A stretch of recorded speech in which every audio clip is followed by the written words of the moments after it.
My mom didn't scream at me. She didn't throw a tantrum or cry or even look particularly angry.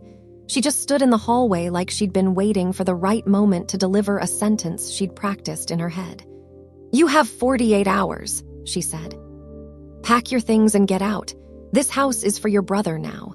That was it. No lead up, no warning, no explanation. Just a clean, sharp line drawn through my life. I remember staring at her face like I was waiting for the second part of the joke. Like she was going to soften, like she was going to say, "I'm kidding," or "we need to talk," or anything that sounded human. But she didn't. My throat closed up, not because I was about to cry, but because my brain couldn't decide what emotion would be safest to feel in that moment. Rage would have given her a reason to call me unstable. Begging would have fed her. Silence felt like the only thing she couldn't twist. So I went quiet. Not sulking quiet, not defeated quiet. The kind of quiet that makes a room feel colder because people can't tell if you're about to break or about to do something they didn't plan for. I walked past her without touching any of the boxes stacked by the door.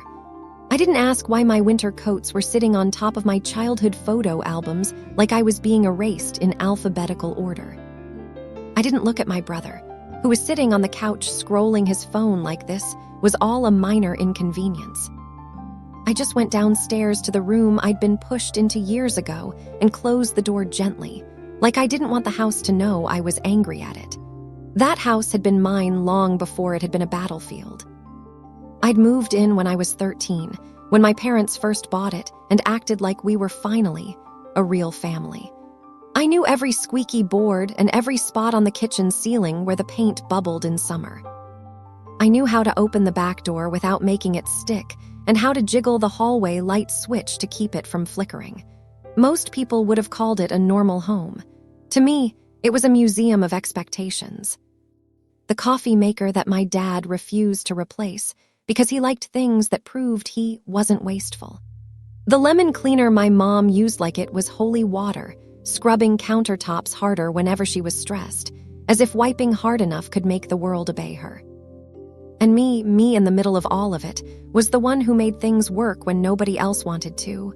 I was the oldest. In my family, that didn't mean I got respect. It meant I became the default solution.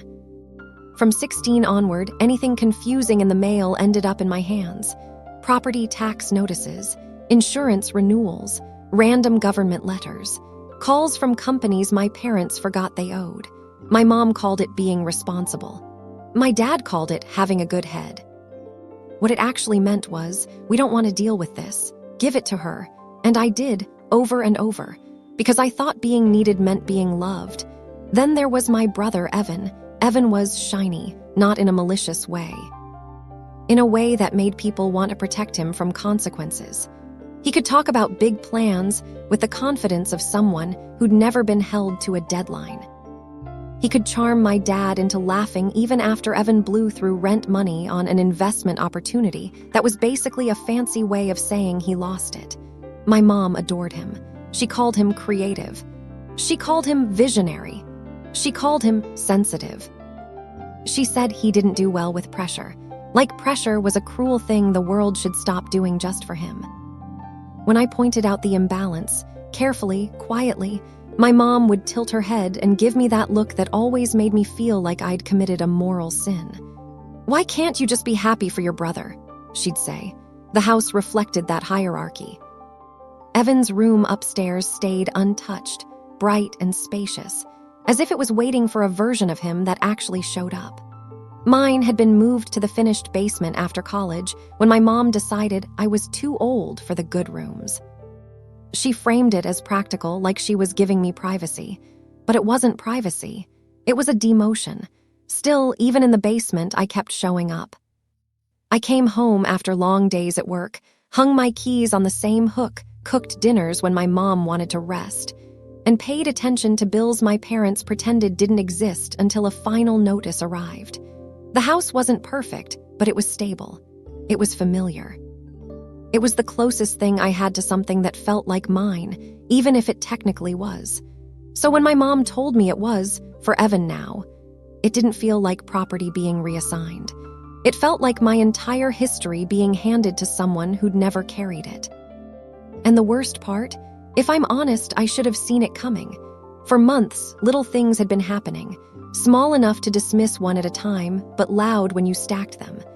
My mom started saying the property instead of the house.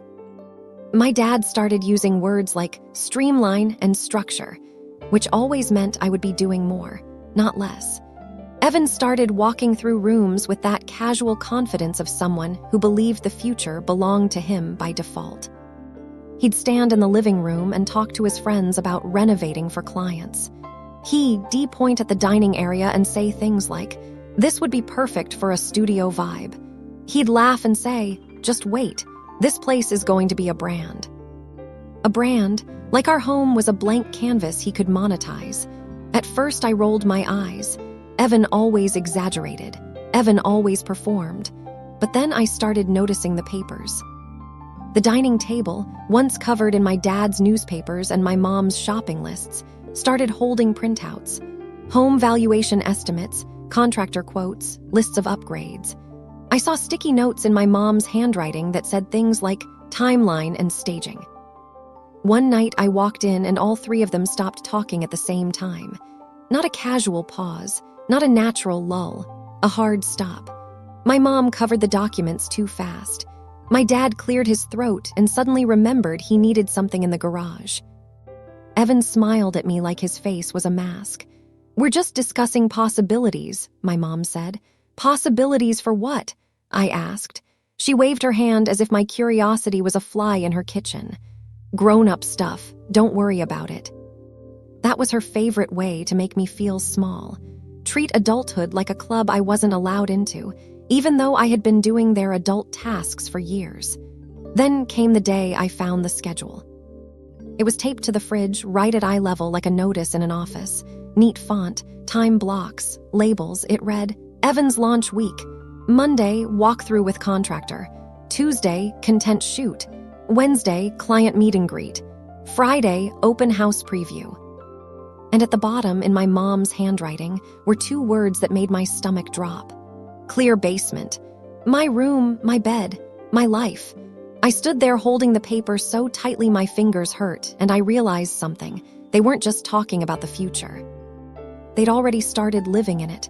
That night I confronted my mom, not yelling, not crying, just asking, "Why is he scheduling things here? Why is my space on his plan?" My mom didn't even look up from her tea. "He needs it." "I live there," I said. "You can adjust," she replied, like she was telling me to move a chair. "Adjust to what?" She finally met my eyes then, and her expression was so calm it scared me more than anger. "You're stable," she said. "You'll be fine. Evan isn't like you." And there it was, the truth dressed up as logic. My reliability didn't earn me security. It made me expendable. 2 mornings later, I came upstairs and found my stuff in boxes by the door. My sweaters, my books, my framed photos, my work files. My childhood trophies that I'd kept not because I cared about the trophies, but because they proved there had been a time when my parents clapped for me too. Evan was sitting on the couch, phone in hand. He barely looked up. My mom stepped out of the kitchen like she'd been waiting for the moment. She didn't look guilty. She looked prepared. "You have 48 hours, she said. "This house is for your brother now." I looked at the boxes. I looked at her. Then I looked at Evan, at the relaxed way he held his phone like he was watching someone else's drama. Something inside me didn't explode. It went still. I nodded once slowly and said, "Okay."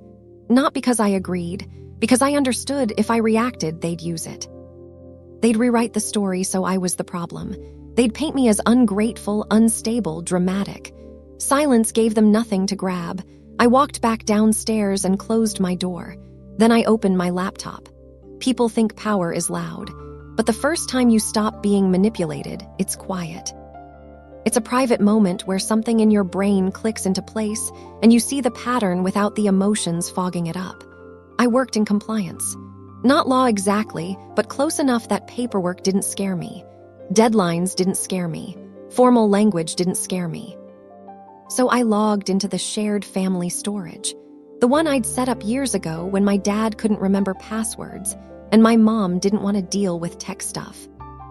I found the folders where I had scanned their documents because I was the kind of person who always had backups. I started searching: property tax, title, insurance, HOA, contractor names I'd seen on those papers, and there it was. An email thread between my mom and a contractor about pre-sale improvements. Pre-sale, not Evan's business upgrades, not family future. Pre-sale. I clicked through more messages and found another thread, a real estate assistant asking about occupancy. Is the lower level currently occupied? If so, please clarify to ensure accurate disclosures. Disclosures. My throat went tight again, but this time it wasn't confusion. It was clarity. This wasn't just about giving Evan a home base. They were preparing to sell, and I was an inconvenience, a resident who could complicate timing, staging, showings, paperwork, a person who asked questions. I kept going. More documents, a rough timeline, notes about vacating basement before listing photos, a message from my dad saying, "We can't have issues." Needs to be clean. Needs to be clean, like I was a stain. I sat back in my chair and stared at the screen until the room around me felt unreal. Then I did what I'd always done for my family, except this time I did it for myself. I organized. I created a folder on my desktop and named it something boring and undeniable. Records. I saved the emails as PDFs. I downloaded attachments. I took screenshots that showed timestamps and sender addresses. I backed it up to my personal drive. Then I booked a legal consultation.